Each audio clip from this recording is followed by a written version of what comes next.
Hi, welcome back to Genesis Custom Sabers. I know it's been a while, but I have something very special for you today. You might have already seen the pictures floating around on the web. I present to you Fell Wind. This is my latest GCS Elite custom saber, my best work, and it's ready to go to a new home. It's got the Crystal Focus version 10. Selected the darker side for this one with my Ashes sound font. Of course, it's got all my sound fonts loaded. Really smooth.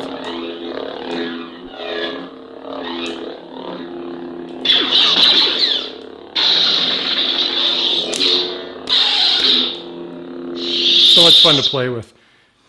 This video is going to serve as the operating instructions for the new owner, as well as go over some of the design cues of the whys and hows that I designed it this way. So let's get into it.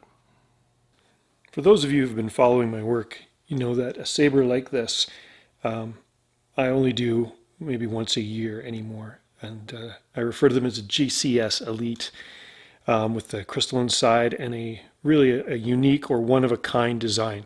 And this one's similar to a couple of different sabers I've made over the years. I have a crate bone element in the handle here and some kind of shrouded emitter. Tried to make this one unique with the brass accents, brass accent here as well. Cone knob for an activation switch and some really cool detail in the emitter. Comes with a blade plug. So this saber, I was really going for something really old and antiqued. And so I was going for a really unique, dark patina on the metal. I wanted this saber's story to be something of a dark journey, a character whose backstory has tragedy, whether that's a dark side character or a tragic hero, someone flirting with the dark side, almost like a Batman kind of backstory. That's what I was envisioning with this. And the saber is, obviously, it's my high-end saber. This is my best kind of work. It is suitable for moderate dueling. It does have a lot of internal parts. They're all secured and vibration proof, but I only certify this for moderate dueling. But this is going to kind of show the operating procedures and operating instructions for whoever the lucky new owner is. So currently this saber's in sleep mode, so to wake it up from sleep mode, just a longer press on the activation button. You see you hear the boot sign, you see some indication from there. Now that little lens goes right through to the OLED screen. So while it's sitting here and we haven't turned it on yet, I start tapping the auxiliary button, I start getting some action on that. Different taps, you'll actually see some animation, so some movement in that, depending on what's showing underneath. And of course, this is the activation button. Turns the saber on.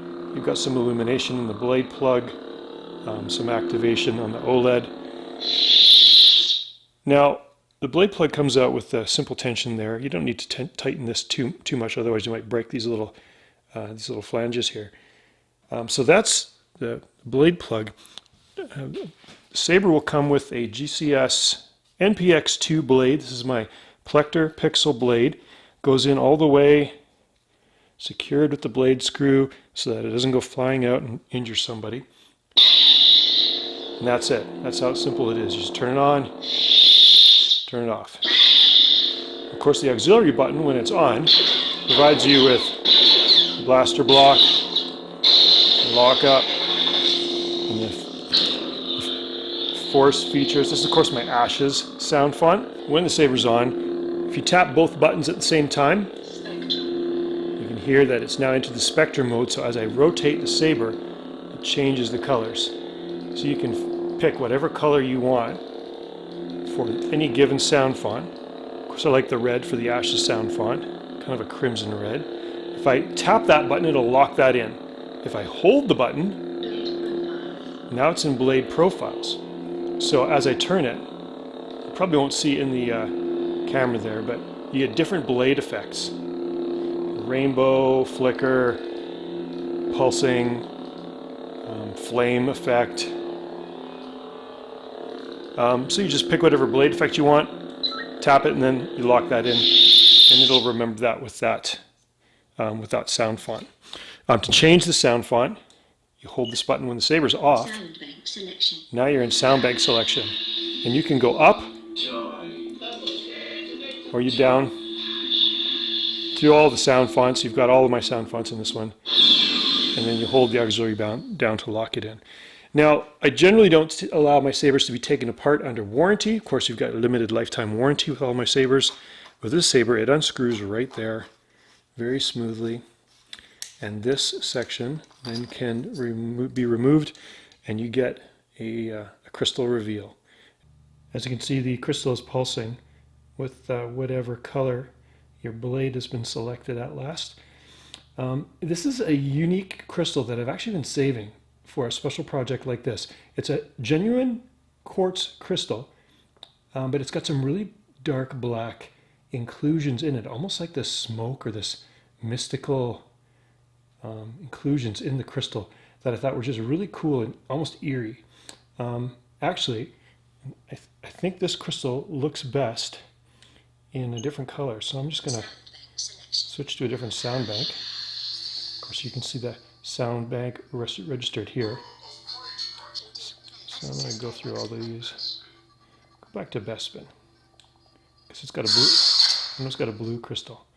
So I think this looks best kind of pulsing with an eerie blue light. Try to get the focus just right for you there.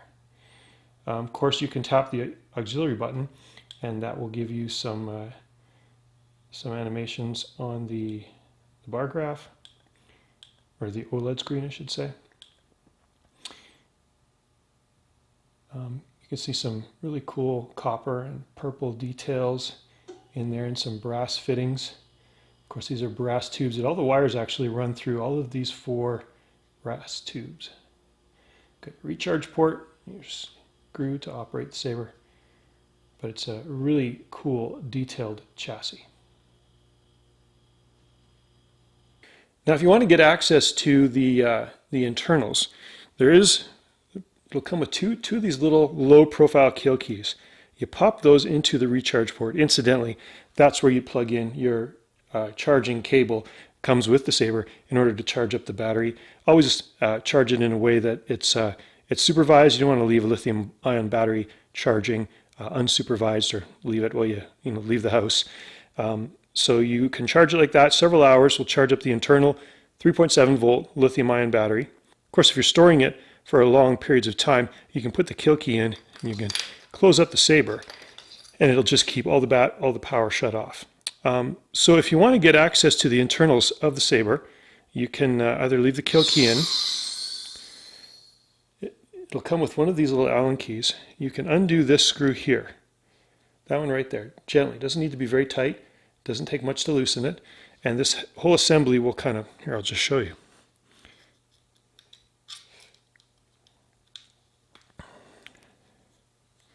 You always work over a flat surface. You can keep the screw attached to the Allen key, and you'll see this carriage just pops right out. It's held in with all the wires. You can get access to your SD card right there, or you can plug your soundboard into the computer with the proper USB cord to get access to the features if you want to make changes that way. You may never need to do that unless you really want to make changes to the saber's configurations or programs. Now, this does not need to be very tight at all. You don't want to strip the threads of the plastic chassis. This is all metal. This part's plastic. And then you're ready to put it back together again. Kill key in or out. You just make sure that it's nicely threaded. It'll go together smoothly if it's threaded properly. There you go. It's ready for action. So that's this new saber, Fell Wind. It's ready to take the top shelf in somebody's collection out there in the world today. I'm entertaining offers on this saber, and if I get something that's inspiring in the next month or so, that person will be able to buy it. If that doesn't happen, I will be selecting a price and putting it up as a raffle to purchase, which means that anybody can enter the raffle. A name is drawn. That person will get a chance to purchase this fine saber and add it to their collection. If you like content like this, please subscribe to my video. And thanks for following on social media and sharing the pictures. I really appreciate it. And thanks again for watching.